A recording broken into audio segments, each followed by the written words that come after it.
We wrote an article on our website, not me personally, but the man sitting alongside me in the studio tonight, Sinner WADA appeal, bad for tennis. One of our great feature writers is Sean O'Hearn. He's been good enough to jump in the studio. Great to see you, Sean, on debut, if you don't mind, on the first serve. Great to be here, Brett, and thanks for the invite. Is it bad for tennis? I think it is, yes. So look, I think most would agree that, Sinner is a well-loved, very respected, high-class player.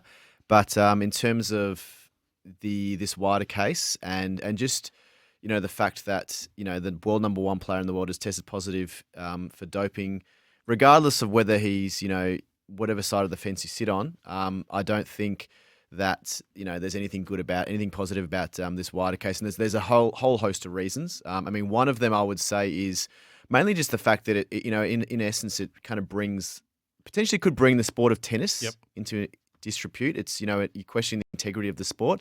And the reasons behind that are things like, the fact that people talk about Sinner maybe being a bit of a protected species, because he got basically, some people think he got off lightly.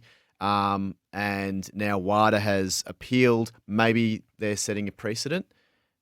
Which, potentially may have come around because of, I don't know if a lot of the listeners were aware of the Chinese swimmers sort of doping controversy that, WADA were involved in as well, where basically they were, Chinada, the Chinese body, essentially acquitted the swimmers, and then WADA basically followed suit. And then the US anti-doping body, saw...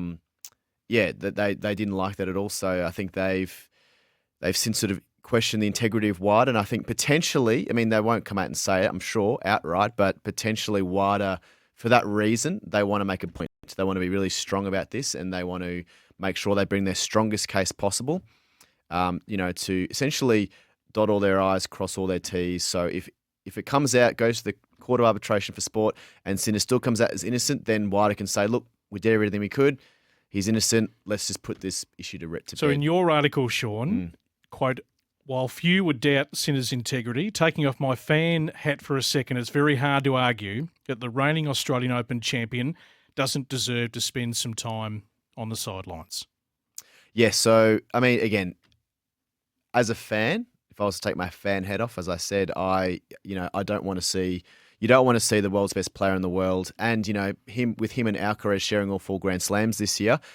The world is missing out on one of the greats. I know Willander was talking about their level being greater than the big 3, which is definitely, I would say that you can't say that's the case just yet. It's way too early days, but for sure it's one of the great rivalries of the modern game. So that's one reason why you wouldn't want him out. But to my knowledge, there has never been a tennis player that has tested positive and been proven innocent. Whether or not whatever the severity of the ban has been, you can talk to Halep and, Sharapova as well back in the day, I think, but no tennis player has gotten off. So, Jannik Sinner would be the first, and that's in itself is questionable. What's interesting today, and I'm going to go through all the ATP Challenger results a little bit later on as we normally do on the show. So, one name in tennis that when I look at on paper, I just dread having to pronounce it. So, Kamil Majchuk of Poland, 28 years of age, who won in Alicante at the Juan Carlos Ferrero Academy across the weekend. Alex de Minaur territory there on the beautiful coast of Spain. He got to 75 in the world back in 2022.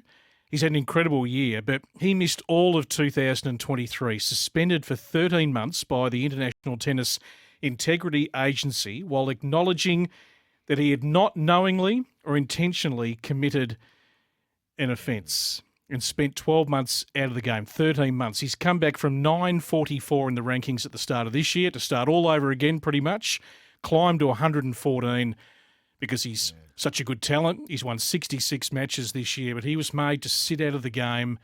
So initially, back end of 2022, provisionally suspended, officially suspended in June of 2023. So, and if you look at the wording there by the agency, they acknowledged that he had not knowingly or intentionally committed an offence. So I suppose this is dividing the tennis world, whether you are a Nick Kyrgios fan and you're tuning in to his running commentary on a daily basis, and we know where he stands. He's black and white about the whole thing. Why is he playing? Why is Sinner playing? What's your response to people who ask that question, Sean, as to why he's still playing? Well, yeah. See, that's a very good point. And to be honest, I don't necessarily have an answer because, whenever you talk to people about this, and none of us are experts, really, we're just fans. Let's be honest. Yep. But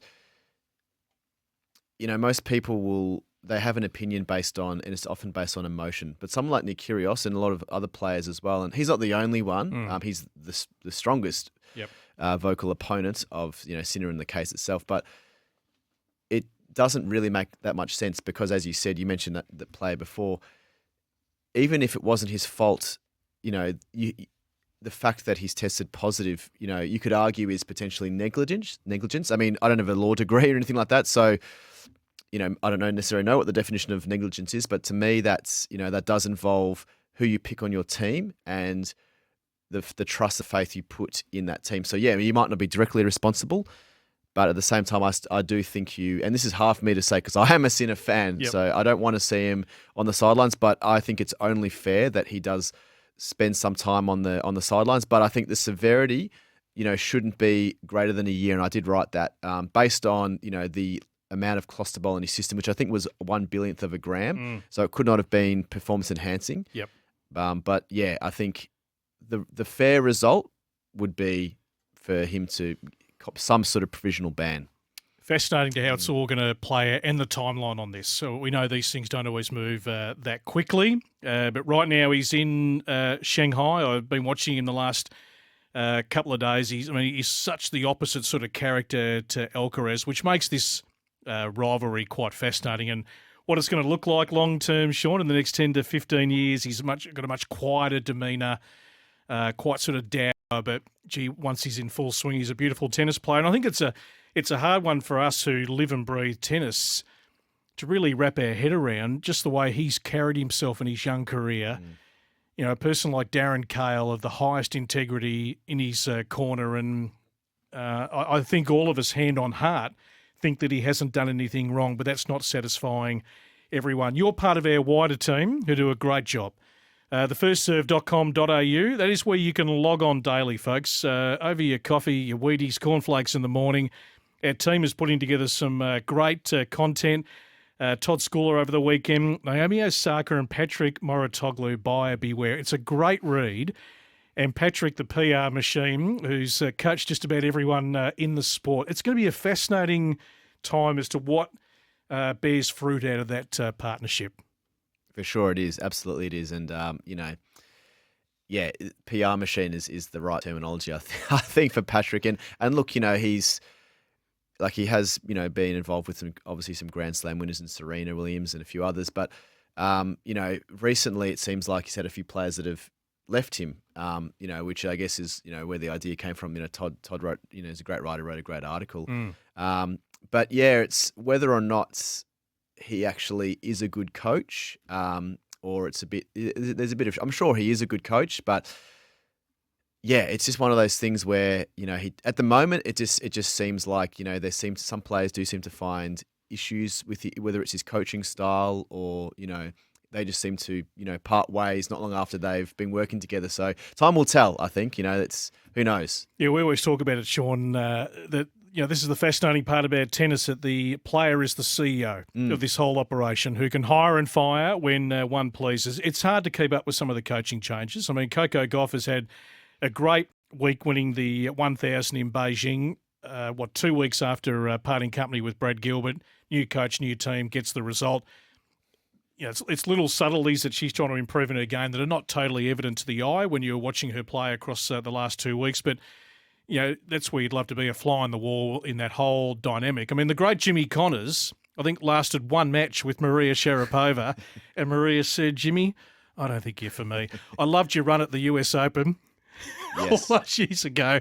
But I don't know if we're quite going to click. And it's all about, particularly in tennis, when you're on the road with each other, in each other's pocket, it's that dynamic, if it's not quite right, that can just blow up and affect performance.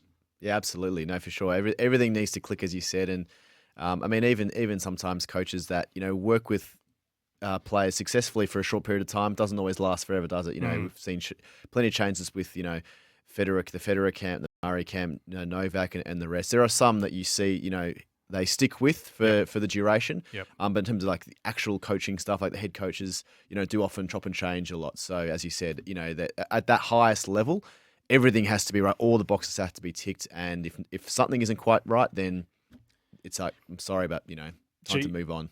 The story of, and we just mentioned Juan Carlos, you know, with his academy, former world number one, he was going to coach Simona Halep when Darren Cale took a break and came back to Australia. I think his oldest child was doing year 12. He came back to Adelaide, went on the board at Port Adelaide, and he said to Juan Carlos, you know, there's a gig there.